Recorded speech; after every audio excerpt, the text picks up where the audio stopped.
Can someone who's started the business as an electrical contractor still make a pretty good employee for someone else? Well, the answer is yes.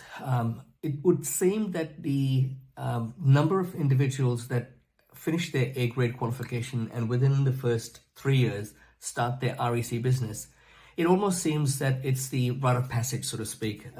You become an A grade, you become an REC. But anyone that's run a business and anyone that's run a small business of 1 to 2 will recognize that it's not easy.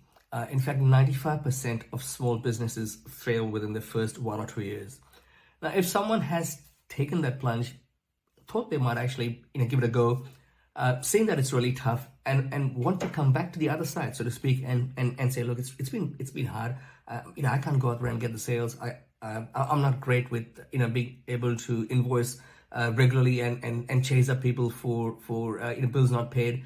I just want to go back to full-time work.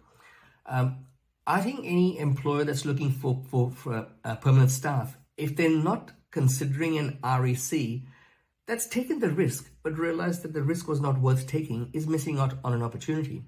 Because when you get someone who is an A grade and has gone out there and done a bit of sales, has gone out there and realized why it's not great, you're actually able to bring back not just the technical skills, but probably some of the soft skills that they would have picked up for them to even contemplate an attempt to run a business. So any employer that's out there looking for staff, if there is someone who's run a business and you look at that resume or you look at the background and you say, nah, they've actually run a business, I'm not going to consider that, I think you're missing out.